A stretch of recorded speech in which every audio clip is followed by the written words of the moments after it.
everyone and welcome back to Mr. Clarke's Kitchen. Today I'm going to show you how to make sugar cookies. They're an American recipe. I got them from my sister-in-law and they're a really nice, really tasty biscuit, but they don't use a lot of ingredients, so here goes. So for this recipe, here is the equipment you're going to need. You'll need 2 mixing bowls, you're going to need a wooden spoon and some measuring spoons. You're also going to need a set of weighing scales and a baking tray and some greaseproof paper. And here are the ingredients you're going to need. So as promised, there's not a lot here. You need 345 grams of plain flour, 1 teaspoon of bicarbonate of soda, half a teaspoon of baking powder, 225 grams of butter, and I recommend leaving the butter out to soften before you start, 300 grams of caster sugar, 1 egg, could be any size, medium or large is best, and 1 teaspoon of vanilla extract. And all the details for this recipe are in the details below. So first step, we need to set our oven, and you need to set it to 190 degrees or gas mark 5. Next we're going to weigh out 345 grams of plain flour.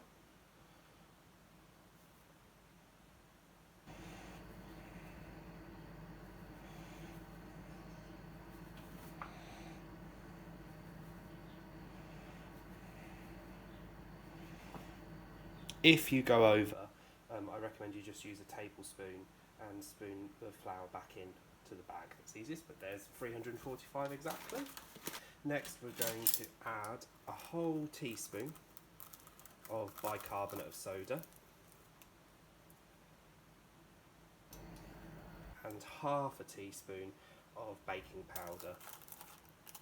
So we're putting all of our dry ingredients together in this one bowl except for the sugar. So now I've got my 3 dry ingredients in one bowl. I'm just going to put that to one side and I'm going to get my second mixing bowl, and into this I need to add my 225 grams of soft butter and my 300 grams of caster sugar, and to that I'm going to add my 300 grams of white caster sugar. If you're not as confident doing this straight into the bowl that you're going to mix it all together, because it'll be a lot harder to get the sugar out once it's in with the butter, you might want to get a separate bowl, measure your sugar out into that bowl first using your scale, so you can take your time, not worry about going over, and then just tip that bowl. So now my butter and sugar are in the bowl, I need to use my wooden spoon, and I've got to, we call it creaming the butter and sugar, so what I've got to do is I've got to mix it together quite roughly, because I want the butter and sugar to combine. And when it's done, you won't be able to see any more sugar, it will all be completely combined together and it's going to be nice and soft and smooth. So again, this is why you're going to want your butter to be soft when you start. And with your wooden spoon, you can mix it in like this, big actions. And then you're also going to want to use the back of the spoon and push it, and that's going to really soften it all up. As you can see, I've been mixing for a little while and I can't see really any sugar anymore, but my butter, it still feels quite solid, quite hard when I'm moving the spoon through, so that's only about halfway. Because we're creaming it, we want it to be really soft, light and fluffy, so you might need an adult or an older brother or sister to give you a hand. So this is ready now and you can see the difference. It's spread out a lot more, it looks a lot lighter, it kind of looks fluffy is my way of describing it. And now that we've done that, it's time to add the egg and the vanilla. So using our measuring spoons again, we're going to use 1 whole teaspoon of vanilla extract. If you don't have measuring spoons, you can use a normal teaspoon. It's just forgetting that half a teaspoon earlier. It's easier if you've got the measuring spoons, but you can just guess if not. I recommend using a little ramekin or a little bowl.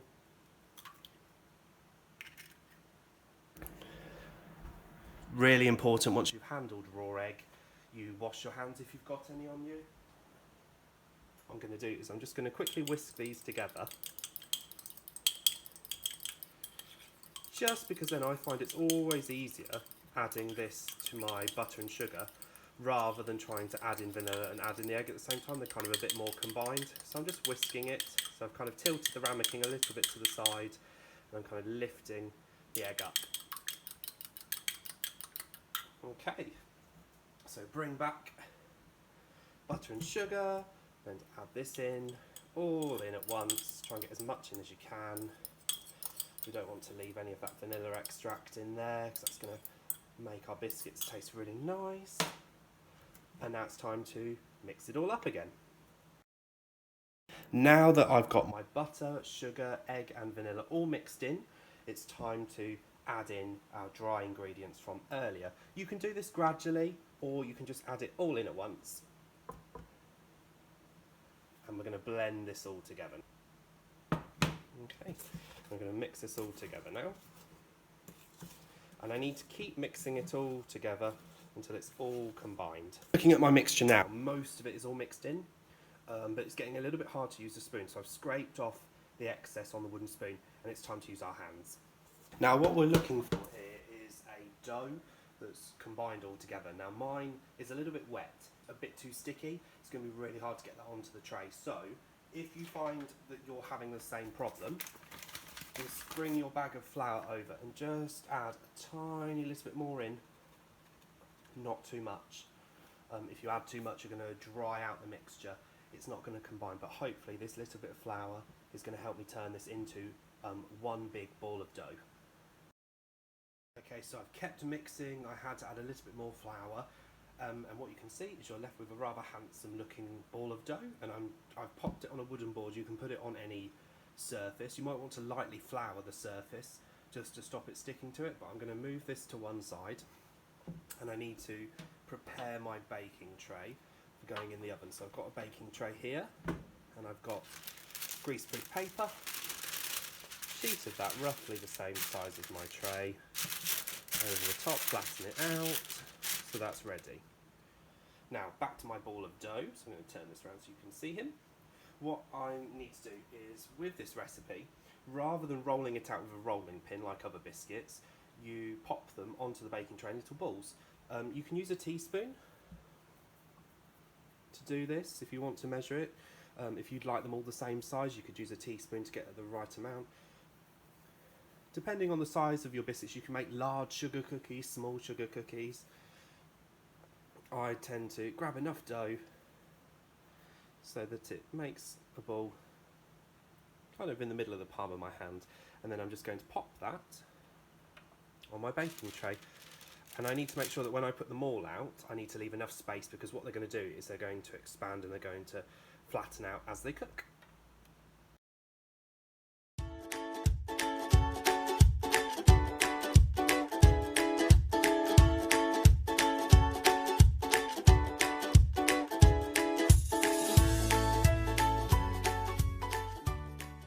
Okay, so as you can see, I've managed to fit 12 cookies onto my baking tray, and I've still got probably over half of my mixture left. So this is going to make about 24, maybe up to 30 cookies.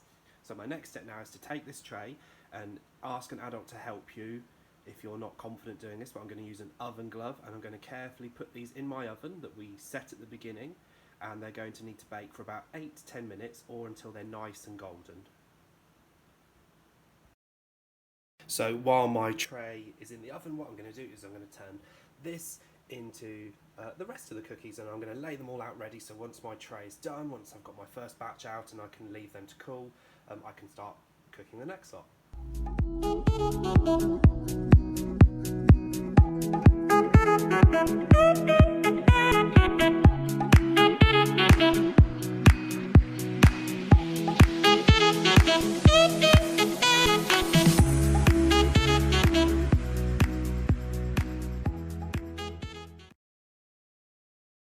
Okay, so an exciting development. We've got 1 minute left on the timer, but if I open the oven very carefully, you can see that they're changing shape, they've flattened out, but they're still looking very pale in the oven, so they're not ready yet. So what I'm going to do is close that up, and I'm going to move my timer up a little bit.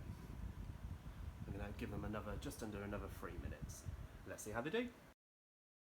Okay, so while you're waiting for the cookies to bake. So I've made all the extra ones. I'm just waiting for my first tray to come out of the oven. I've had plenty of time to do the washing up, and I bet if you do this, your mums and dads or whoever's at home is really going to appreciate you doing that. Okay, there's just under 1 minute to go. I've checked the cookies, they look good. A couple of bits of equipment I forgot to mention earlier. You are going to need some metal wire racks. See it there? Looks a bit better there. And these are for you to rest the cookies on so they cool, and you're also going to need a spatula. Now if you don't have metal racks, that's fine, a plate will do as long as it's nice and cold. Spatula is advised because in a minute you're going to see the cookies have kind of morphed together. So we're going to have some square cookies today, and we're going to use it to break them up a bit, which you'll see in a minute. Here we go, moment of truth, being very careful, using oven gloves. These look great, they look done to me. You can see, look, nice and golden. I'm going to pop them here. Close the oven door up. I don't want to leave that open, but I'm going to leave it on because I've got another tray to go in. So this is where my spatula is going to come in handy. While they're still warm, I'm just going to go in between. You can see the lines where the different balls were originally. So I'm just very gently, very carefully breaking them up. And then once they're all broken up, they're all individual again, I'm going to go into one at a time onto the wire rack. There they are, there's my first tray of cookies. I've laid them all out on my wire rack. They're going to take about 10 to 20 minutes to cool down. Once they're cool, it's time to decorate them. I'm going to leave mine plain, I quite like them as they are, but I'm going to show you some different ways that you can decorate them. The really great thing about these sugar cookies is they're really versatile, so you can get as creative as you like with decorating them. You can ice them. You can add chocolate chips to the recipe. You could go for a classic American decorating style, which is called half and half, where you dip half of the cookie into melted chocolate and leave half of it plain. You can even add one of the cookies to a bowl of ice cream and fruit and make a really simple summery dessert. No matter how you choose to decorate them, I hope you enjoy them. Stay safe, keep smiling.